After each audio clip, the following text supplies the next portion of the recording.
Ah non, non, ça m'a pas choqué du tout. Hein. Non, ça m'a jamais trop rien fait. Moi. Non, non, non. Bon, on est déjà dur, on est déjà un homme, déjà, tout ça. Bon, une femme, c'est vrai, c'est déjà un petit peu plus sensible. Et je vois Sophie, elle n'aime pas voir ça. Sophie, elle vend les moutons, mais euh, ça la gêne vraiment de voir les moutons. Elle veut pas assister à ça. Par contre, celle qui est à la pesée, elle a déjà travaillé dans différents abattoirs, elle, ça lui fait rien du tout. Elle. Rien du tout. Il y a du taf, hein. Il y a du taf, hein. Tu vois qu'on va arriver à tout faire? On a jamais rien laissé. Hein. On va devenir rien.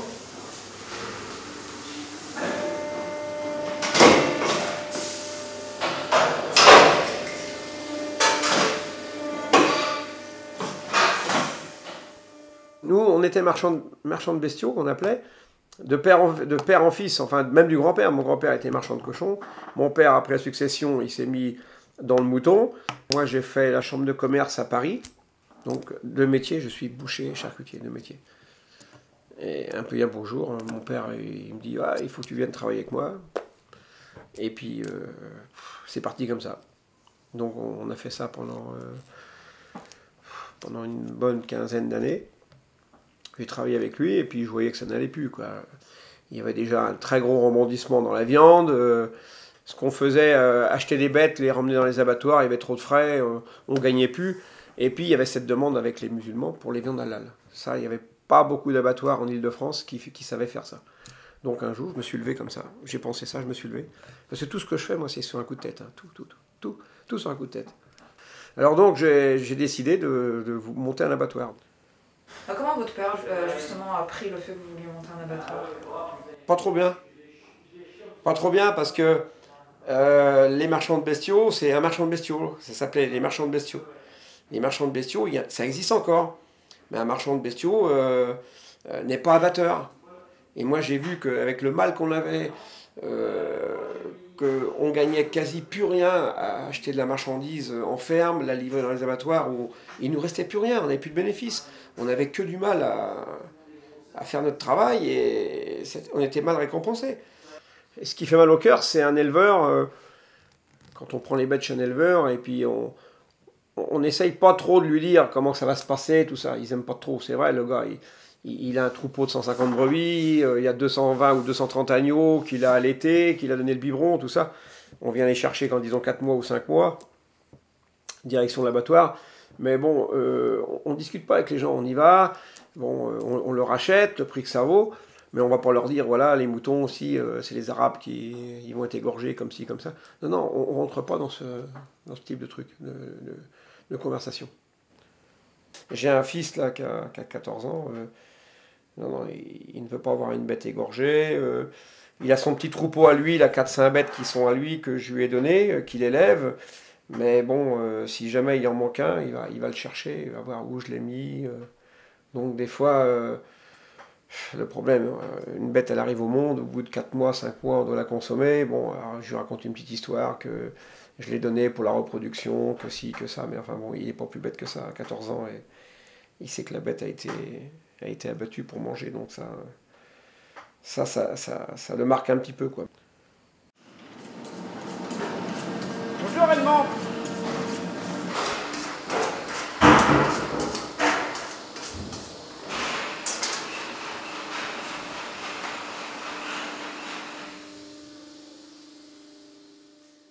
Vous, ici, vous n'avez pas le droit d'égorger les bêtes. Ah nous, non, non, on n'est pas de confession musulmane, on n'est pas... Non, non, non. Mais alors, est-ce que vous avez déjà égorgé une bête, du coup? Ah oui. Ah oui, hein. J'ai même égorgé une bête déjà pour un musulman, alors vous voyez. Même des bêtes pour des musulmans. Et la première bête que vous avez tuée, vous en souvenez pas non plus? Oh non. Non, non, non, non. Ah non, la première bête, je sais pas, j'avais... Je sais rien. Aucune idée. Il y a peut-être bien 20 ans, 25 ans, peut-être. Ouais. Peut-être même plusieurs. Hein. Oui, je me rappelle, on a dû... Enfin, les principes n'étaient pas non plus les mêmes. Il y a 15 ans, 20 ans, les bouchers tuaient leurs bêtes à l'abattoir. Et puis le vétérinaire, il venait derrière pour voir si l'aspect sanitaire était bien, si la bête était consommable. Aujourd'hui, On est en train d'endurcir tout ça, on est en train de nous mettre des bâtons dans les roues. Il faut que le vétérinaire soit présent lors de l'abattage, qu'il voie si la bête est bien, etc. etc. C'est un peu incohérent, quoi. C'est pour vous dire qu'aujourd'hui, on a un métier qui est très très très difficile. Très difficile.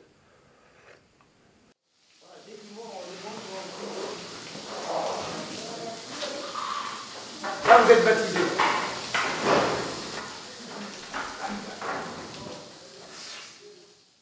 Ça, c'est des gènes qu'on a entre nous, qu'on a dans nous, c'est des gènes qu'on a.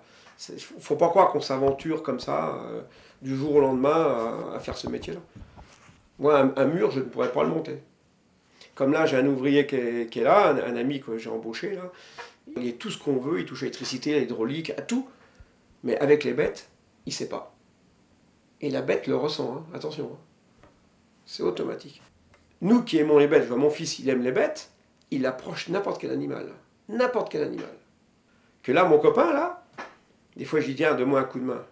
Les bêtes, il n'a pas le tact de l'approche, il n'a pas...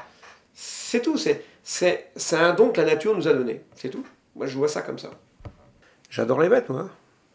Mais bon, on se fait une idée en disant, bon, bah, la bête, elle n'est pas éternelle, la bête, elle est faite pour être consommée, elle doit être traitée normalement, respectueusement, et puis voilà. J'ai été voir dans des abattoirs où la bête était martyrisée avant la mort. C'était un calvaire. Emmener des bêtes à l'abattoir, dans cet abattoir-là, c'était un calvaire d'emmener des bêtes comme ça, parce qu'on savait que les bêtes, elles étaient malmenées, jusqu'à la mort, elles étaient malmenées. Moi, j'ai vu des opérateurs prendre le couteau, piquer la tête du veau à travers le cuir, mais c'était inadmissible.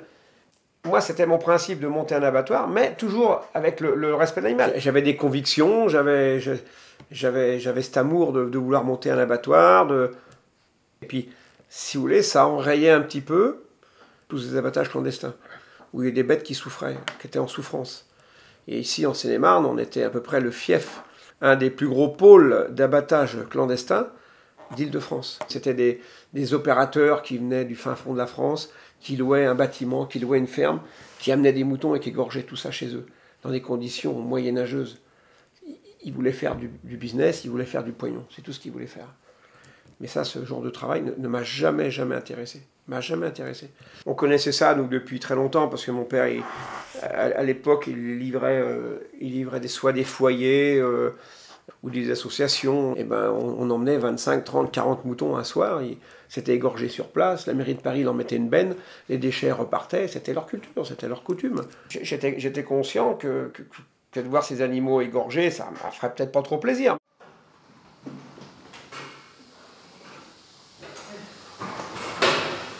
Il se couche dans cette position.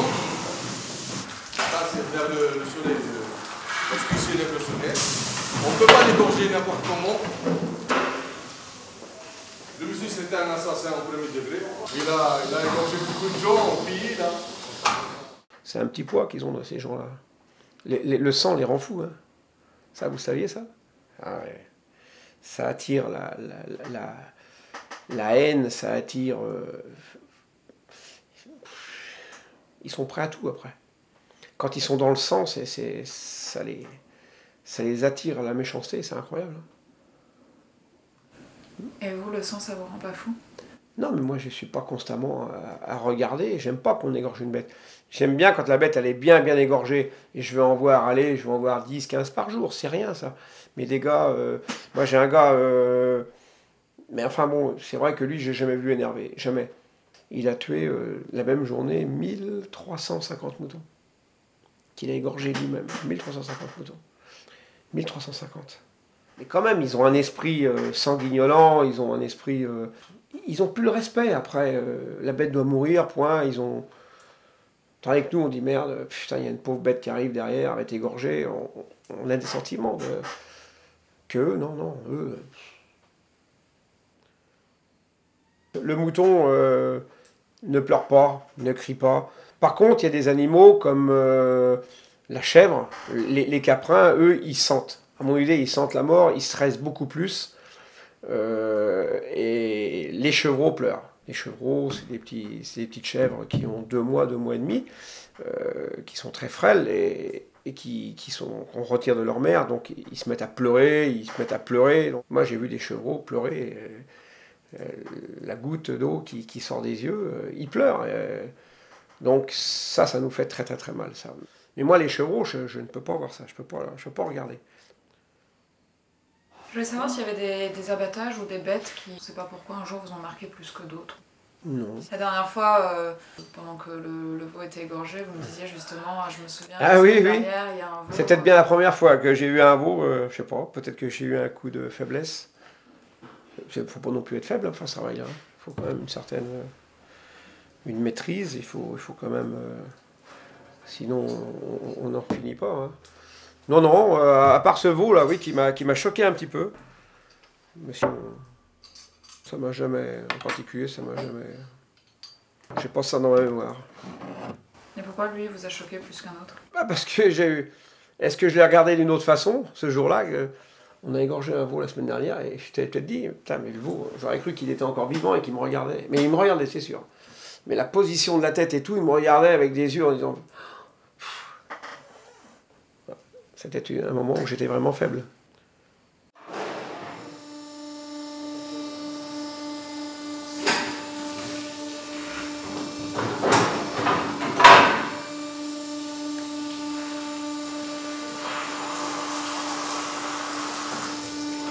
Le sacrificateur égorge le veau.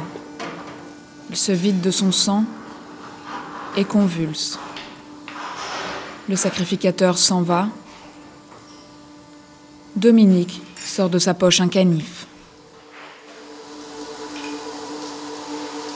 Le coup de couteau est gras. Enfin, la grâce est donnée. Tac.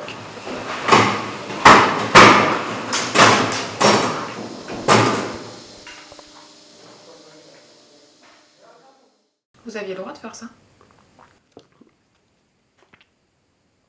Non, peut-être pas. Peut-être pas, mais bon, quand je regarde à droite, à gauche, si personne ne me regarde, j'abrège. Dans un sens, je me dis, une fois que la bête était bien égorgée, comme mes gars les égorgent, la bête ne souffre pas. Mais je peux aller très très vite et donner un coup de couteau, parce que bon, c'est précis, ça peut être fait dans les secondes après, sans que personne ne s'en aperçoive. Comme ça, je suis sûr de moi-même, je suis sûr que la bête, elle est vraiment morte là.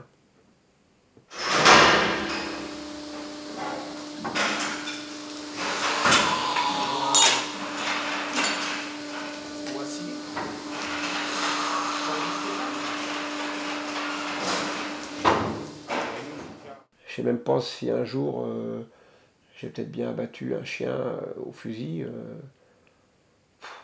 J'ai pas trop de souvenance. J'ai pas trop de souvenance de ça. Il me semble que j'ai abattu déjà un chien d'une balle dans la tête. Un chien qui était en situation de mort. Hein. Mais bon, pour abréger la souffrance, ah ouais, moi je me sens capable de... Même un être humain, je suis sûr que je serais capable, pas d'égorger bien sûr, mais de lui faire une piqûre pour lui envoyer une dose qui va être fatale. Hein. Ah ouais, je peux pas admettre la souffrance, c'est affreux. Hein. J'ai déjà assisté à un accident de la route, la voiture était retournée, le gars il était encore conscient, personne ne voulait toucher au corps, personne ne voulait prendre l'initiative de retourner la voiture, on aurait pu le faire, il était dans un fossé, pour redresser la voiture, pour voir si on avait pu sauver le gars. Et puis quand les pompiers sont arrivés, il y avait le médecin qui était là, et ben le gars était mort, quoi. Alors moi je suis anti-souffrance, moi j'ai vu ma mère mourir dans des conditions atroces. Ma sœur voulait pas admettre qu'elle était condamnée. Ma sœur a travaillé dans un hôpital, elle est responsable, et elle a toujours voulu aller plus loin, c'est-à-dire elle a toujours voulu que ma mère ait des doses de morphine de plus en plus fortes, elle croyait que ma mère allait ressortir du cancer, et j'ai vu ma mère dépérir en 6 mois, mais je l'ai vue dans des souffrances affreuses que je ne voudrais pas. Je suis sûr que si un jour je voyais mon père comme ça, je serais tout seul, je lui administrerais une piqûre pour que ça soit fatal. On doit respecter quand même la mort des gens et éviter toute souffrance. C'est tabou hein, chez nous en France. Hein. C'est pour ça que des fois qu'il y a des infirmières qui passent en justice parce que, bon, elles sont dans le même rang que moi. Moi, une personne me demanderait de la soulager, je la soulagerais. Ça me ferait pas peur du tout. J'accepte pas la souffrance. C'est pour ça que j'aime bien mon métier, parce que les bêtes, j'estime qu'elles ne souffrent pas. Ai-je tort? Ai-je pas tort? Je ne sais pas. Vous avez passé l'expérience pour ça, pour me dire si j'ai tort ou pas tort. Hein.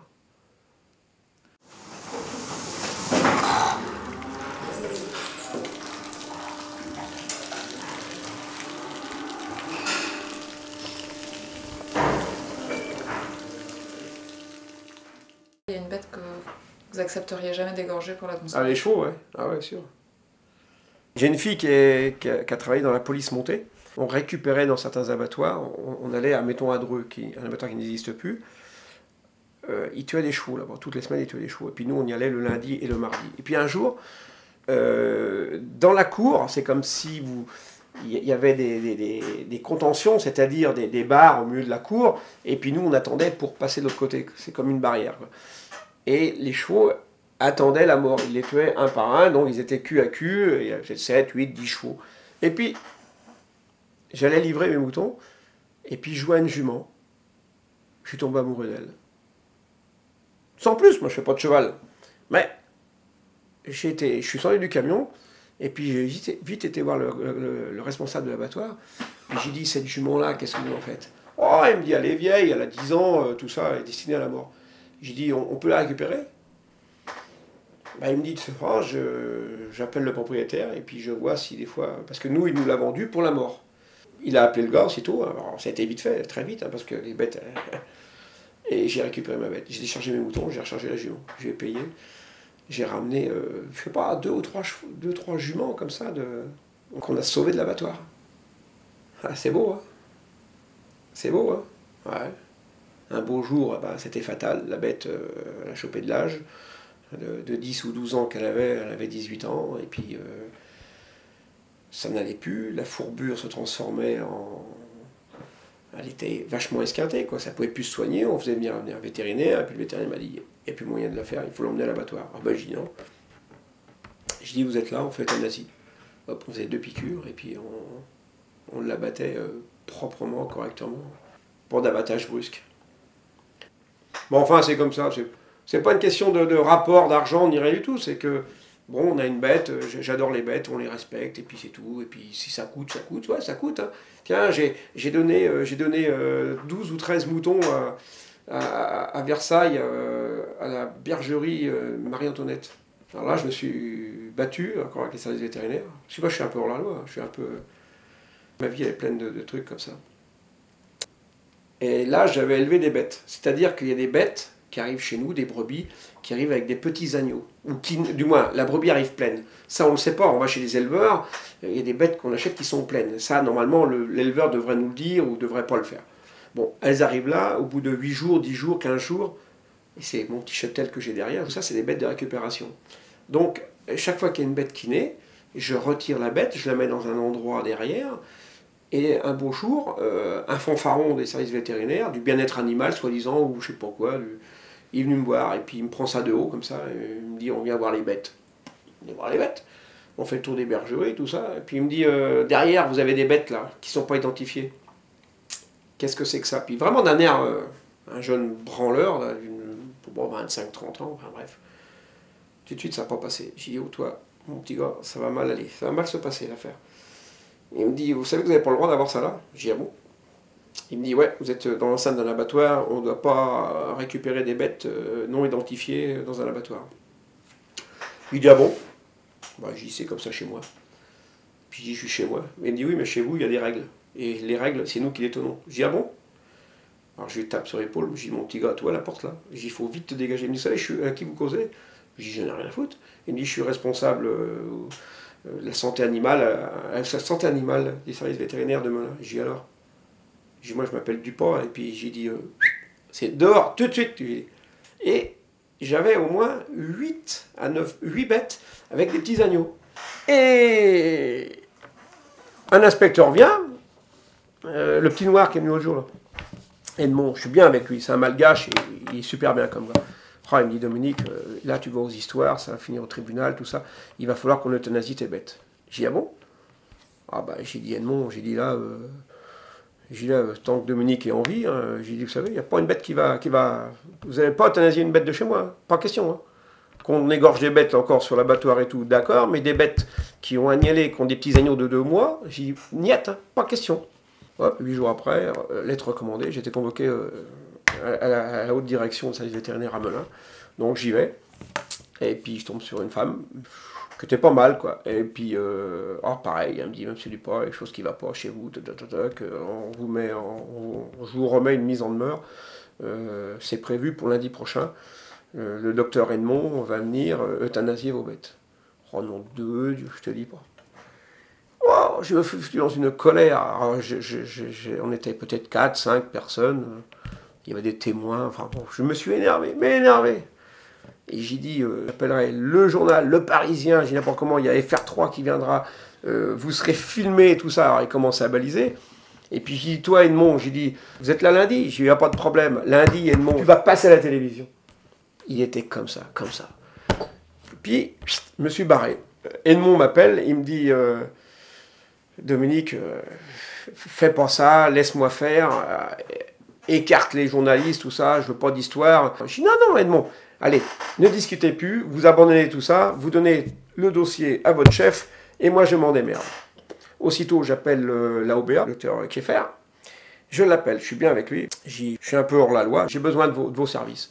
Parce que j'ai dit là, ça va finir très, très mal, soit que ils me foutent en justice, ou j'ai dit ça va finir très mal. Bon, comment je n'accepte pas qu'on tue mes bêtes. Il me dit, ouais, vous avez totalement raison, tout ça, mais bon, faut plus faire ça. Alors, j'ai discuté 1 heure avec lui, tout ça, il donne 2-3 coups de fil, et puis bon, hop, je le quitte, je reviens, le lendemain, il m'appelle, il me dit, monsieur Duprat, ça y est, j'ai trouvé, on met vos bêtes dans un refuge. Eh ben, j'ai dit, ok, pas de problème. Il me dit, on les sauve. Elles vont être dans un refuge. Le problème, c'est qu'il faut faire une prise de sang pour connaître la maternité, enfin, prise ADN et tout le bordel. J'y sais pas un problème. Donc, 48 heures après, on a les prises de sang, ça revient, tout, impeccable. Et lui, là-dessus, il me revient, il me dit, les bêtes, on va les emmener dans l'Isère. Il y a un refuge dans l'Isère. 1 heure après, il me rappelle, il me dit, on a trouvé plus près, au château de Versailles. Oh, bah, j'y c'est merveilleux, c'est à côté de chez nous, pas de problème. C'est pour vous dire que les vétérinaires, ils l'avaient comme ça, ils m'en ont voulu pendant au moins 1 an, mais je n'ai rien à foutre. J'ai dit, vous avez vu les gars, je vous ai vu, mes bêtes, elles ne sont pas tuées. Elles ont été chez Marie-Antoinette. C'est bon ça quand même. Mais alors ça, c'est pas du tout le troupeau de votre fils. Hein. C'était à lui ça. Et là, celui que vous avez, alors vous avez... Et ben c'est encore à lui, j'ai recommencé. C'est drôle, hein, un gars qui tue, on tue 50 000 moutons, 60 000 moutons dans une année, et puis que je fais des sentiments pour aller une vingtaine d'agneaux. C'est pas trop cohérent, hein. Mais on a ça dans le sang. Je n'abattrai jamais un agneau qui n'est qu'à 2 heures, 3 heures ou 3 jours, lui foutre la tête sur le mur. Je sais pas, moi, la mère, elle est là, elle l'allaite et tout, vous allez tuer l'agneau après? Non, je sais pas, hein, qui pourrait faire ça? Je ne vois pas qui pourrait faire ça. On a un petit coin, un bon coin dans le... Disons qu'on a une petite partie de notre cœur qui est quand même sensible. Ou alors après, il faut être quoi? Une bête sauvage.